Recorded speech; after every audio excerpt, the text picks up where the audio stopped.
5,000 likes to this video, we will upload more patriotic news. Thank you. What he just said about Obamacare failure will send chills down Republican spines. Last night was the Republicans' final attempt to make a tiny repeal to Obamacare and get the win they needed.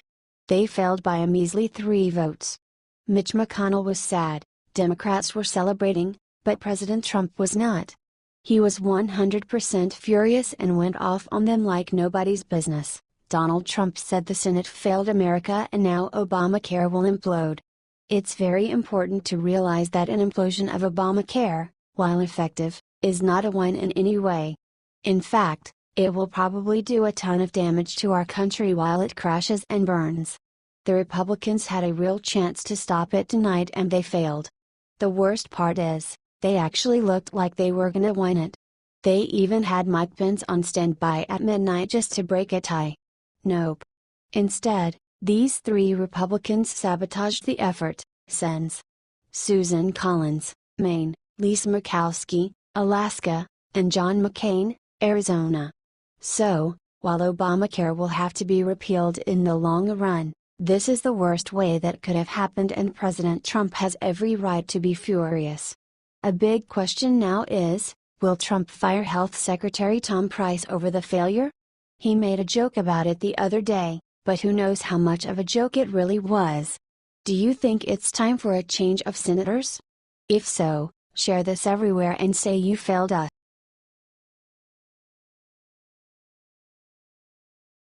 When asked if he was the leaker, Priebus immediately shot back something startling. Reince Priebus broke a record for shortest ever serving chief of staff on Friday, and soon after gave some big details on the circumstances surrounding his departure from the White House during an interview with CNN's Wolf Blitzer. Blitzer first asked Priebus if he was one of the White House leakers, and Priebus immediately shot back, "That's ridiculous, Wolf. Come on. Give me a break." Zing. Priebus probably wasn't a leaker, but then again, it's not like he's going to admit he was a leaker during an interview with Wolf Blitzer. He also said he hoped the new Chief of Staff, John Kelly, will be able to figure out who the leaker actually is. "I think that Jen.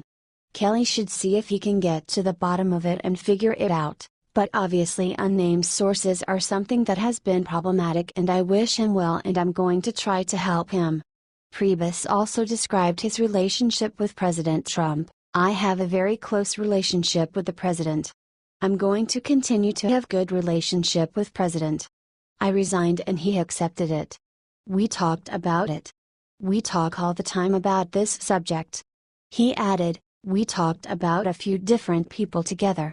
He thought John Kelly would be the #1 pick and I thought it was a fantastic choice. I look forward to working with him. I don't think anyone is going to miss him very much, and I'm not sorry to see him go, but this was a good interview for Priebus.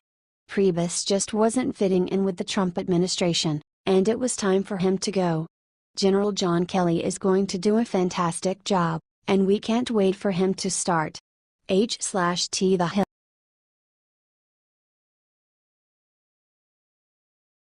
You're fired. Trump just fired Reince Priebus and replaced him with famous war hero. Donald Trump is getting ready for a big shakeup of his cabinet. Sean Spicer was the first to go, now he has Jeff Sessions, Tom Price, and Reince Priebus on the line. Hell, according to a claim by the New York Times, Trump has openly been telling his staff and reporters that he wants a general to be his chief of staff, not some pushover like Reince. Well, that's when the president decided to fly both Reince Priebus and Scare Messiah for his rally today, brought them both on stage with him, and then did something only President Trump would do. Trump declared Marine General John Kelly as the new chief of staff, despite having both Scare Messiah and Reince Priebus on stage with him. The president decided to tell the crowd, "I want to congratulate John Kelly, who has done an incredible job of Secretary of Homeland Security. Incredible. One of our real stars.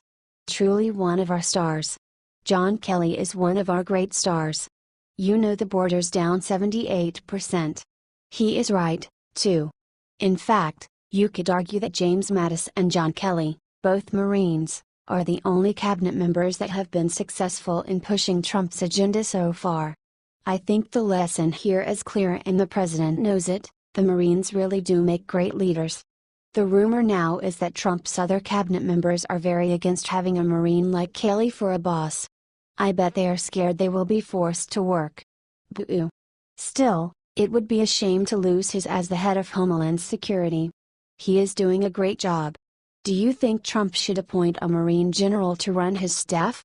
Comment your answer and share this with all your family and friends.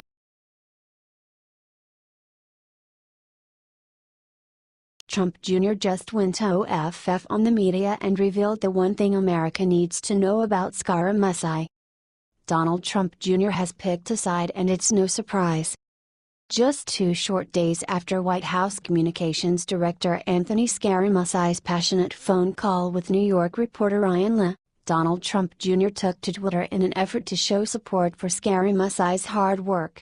In addition to championing Scaramucci, Trump Jr. made a point not to defend both Reince Priebus and Steve Bannon, stating that he was shocked the media is working to cut off their sources and leaks. Shocked the media is going after at Scaramucci for working to cut off their sources and leaks, Trump Jr. tweeted. All I know is that he is an ''t/wasn't the leak." The new White House Communications Director was far more direct with his accusations and pointed to White House Chief of Staff Reince Priebus for leaking information of the dinner to Leigh. "I fired one guy the other day," Scaramucci said. "I have 3 to 4 people I'll fire tomorrow. I'll get to the person who leaked that to you. Reince Priebus, if you want to leak something, he'll be asked to resign very shortly." Scaramucci continued to explain that his mission at the White House has never been, and never will be, to boost his own publicity. "I'm not trying to build my own brand off the strength of the president. I'm here to serve the country." After the New Yorker published their story and immediately began to take some surprising and justifiable heat from the media, Scaramucci tweeted, "I sometimes use colorful language. I will refrain in this arena but not give up the passionate fight for Trump's agenda." Scaramucci had more truth to share hours later, sending out a tweet that would also hold corrupt media responsible for blowing up another non-story. "I made a mistake in trusting in a reporter," he tweeted. "It won't happen again." Anyone can agree that Scaramucci's decision to trust a writer from the New Yorker may not have been the best decision, but can you honestly fault a patriot for being passionate about his president? Scaramucci is here to get things done, and sometimes a little fire is necessary to wake up Washington. If President Trump and his family can recognize what is truly necessary for this country to move forward, why does it continue to be so hard for the popular media to do the same? It's time we look at results and start to celebrate the people who bring us real change. Share this now if you stand with President Trump and his family. Sources: dailycaller.com.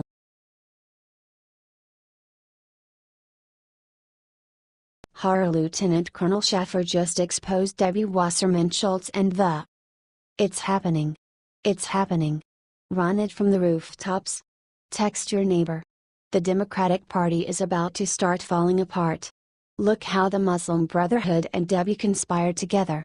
What's in this video is the thread that pulls the sweater of corruption off the Democratic Party. Check it out. Schaffer: "Now the FBI has rolled in, and let me give you the big takeaway here. It looks like a foreign intelligence service may be the recipient of all this. Something called the Muslim Brotherhood. Ingraham: whoa, whoa, whoa. The Muslim Brotherhood and Debbie? They are really going to say it's a conspiracy theory now?"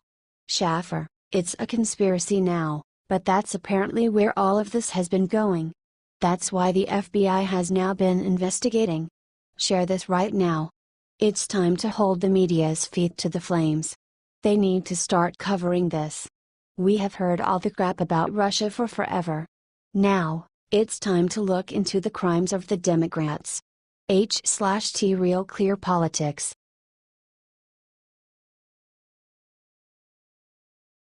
Pandora's box: Devin Nunes just leaked the one thing that'll bring Obama down. Devin Nunes, our California, just revealed something huge about the Obama administration. They apparently made hundreds of unmasking requests without any justification during the 2016 presidential election. According to The Hill, Intelligence Chairman Devin Nunes, R. California, in a letter to Director of National Intelligence Dan Coats outlined that there were multiple requests made to unmask people for political reasons without any justification on why the info was needed. Remember what Susan Rice said, "I leaked nothing to nobody. We have found evidence that current and former government officials had easy access to U.S. person information and that it is possible that they used this information to achieve partisan political purposes, including the selective, anonymous leaking of such information," Nunes wrote in the letter to Coats. Susan Rice and CIA John Brennan said that they made such requests, according to The Hill. But, they both declined to acknowledge whether making the requests were for legitimate work reasons. Nunes says that during Obama's last year in office, hundreds of unmasking requests by Obama aides for Americans came through. He claims that they didn't have much justification for the unmasking. The committee has learned that one official, whose position had no apparent intelligence-related function, made hundreds of unmasking requests during the final year of the Obama administration, Nunes wrote. Of those requests, only one offered a justification that was not boilerplate. This needs to get out immediately, the press will not cover it. Share this because the media is trying to cover it up. We cannot let this get shot down by the media. Thanks.